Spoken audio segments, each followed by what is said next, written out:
bloody real estate agent. I can't believe they did this. We're going to talk about this morning.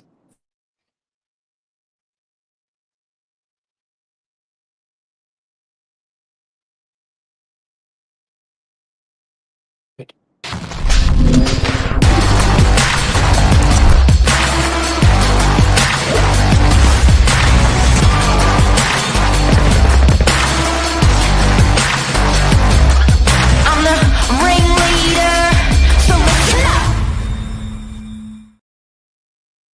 Billy Drury, the old man in a young man's stuck in a young man's body. Did I see that you've been a realtor for 7 years on a signboard there on Saturday? Yeah, not so young, no more. Look at that, crept up on us. 7 years in the industry. 7 years with Novak. Focused, Yeah, loyal, hard-working, community guy. Stuck to DY. stuck to DY. 7 years loyal to DY. Yeah, it's true, guys. You'll see the signboard on Pittwater Road if you're driving through. Very proud of it. Now, Bill, we're well researched today, and consumers have big issues with real estate agents. As a matter of fact, whenever there's surveys in terms of industries, real estate agents are up there in terms of industries where complaints are prevalent everywhere and out there. Now, very quickly, to understand what people have beefs over when they're dealing with a real estate agent, we made a quick list this morning. Number one is repairs and maintenance. Number two is bond disputes. Number three is underquoting. Number four is evictions. Number five is rent bidding and unlawful rental advertising. Another one is unlawful fees charged to renters. Is number six. Number seven is misrepresentation and handling in conduct for property sales. Number eight, trust account breaches. And number five, failure to pass on offers. There's a big list there, but I guess it all comes back down to lack of communication, it sounds like. Probably where it starts, and then people not understanding where the rule book is. So that's what we're talking about this morning. I hear the word crackdown, and I think, like, God, it must be out of control. This must be serious. I think more unnecessary paperwork coming. When I hear crackdown, yeah, crackdown's serious, very serious. Yeah. But the Min's government is passing through some big legislation at the moment. So this all came about now in March. You can expect to see some change to buying and selling real estate in the next 3 to 6 months once this is passed. And what they're looking at is the way property is advertised, the way it's represented with price, and I guess it maybe has the angle of trying to make buyers' lives easier. Yeah. Have you seen anything like this before? All the time. So what was the last going back in your years of experience, what was the last reform? I think there've been a couple of reforms around underbidding. I think it's certainly not the first, where they're talking about it. Probably the biggest one we saw was the auction reforms 25 years ago, where they were trying to eliminate the phony underbidder, and they have to register your bidders at auctions and identify your bidders at auction. I think that was welcomed by the industry. Sort of makes sense when you spend that amount of money. There's going to be some money laundering stuff coming through as well. Huge. I think it's 1st of June, where agents, conveyancers, mortgage brokers are all going to have to ask some seething questions as to where you got your money from when you buy a property. Yeah, that's a whole other topic. It's getting up close and personal with your real estate agent. When you're dealing with buyers. So yeah, this reform work is going to be big. 2016 was another big reform year where they introduced a price guide with a 10% range. No more offers over. But it's obviously gone so far now where they feel like they need to do further work.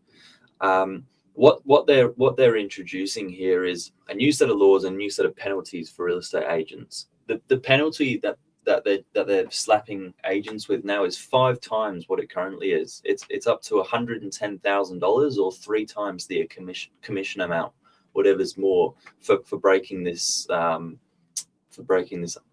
underquoting law. Can you explain what underquoting is for people? What is this? What is this term? Yeah, in layman's terms, it really is representing the property with a price, and the property sells for something totally different. It used to be 10% range from the price guide. So the guide would represent the lower end of a 10% range, and it would be expected that once the agents then received offers, the market has spoken, they can update their guide accordingly to reflect where offers are coming in, and that should be within a 10% goalpost to help buyers understand where they may be able to ascertain value. Now, of course, you can never do that perfectly without having the feedback from the market, but that's why they allow you to update it up and down and then provide paperwork for it. But now it's about to go a bit of a step further.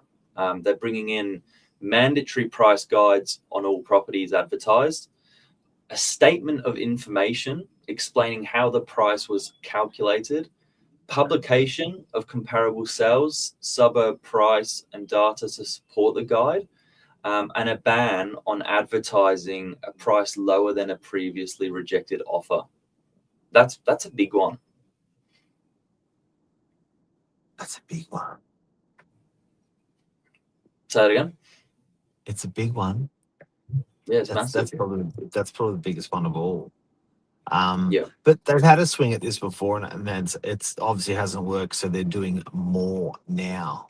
In relation to this, what's your opinion on it, Bill? Well, I can understand and see from a government perspective, they're just trying to increase the transparency across the board with buyers and sellers all having like-for-like information. Yes, we've seen this before, but you've got to understand it's very different in the field practicing. I'll give you an example. Going back to that last point there, a ban on advertising a price lower than a previously rejected written offer.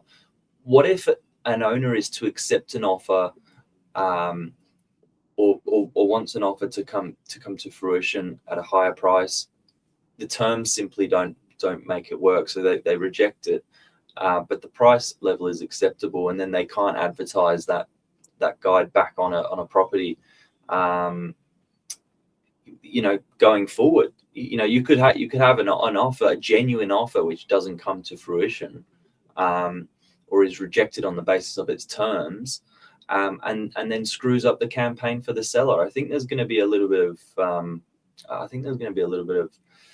of struggle in the field for agents with some of the stuff. Well, I guess also there's a non-bona fide offer, whereas an offer can be produced in writing and submitted to an agent, and it's actually not a quality, ready to go offer, but it could be taken as that in the entire marketplace. So when someone puts an offer in writing, what do? Just send it on an email from a Hotmail account, and then now that in that whole $1 million campaign on that $1 million unit gets varied.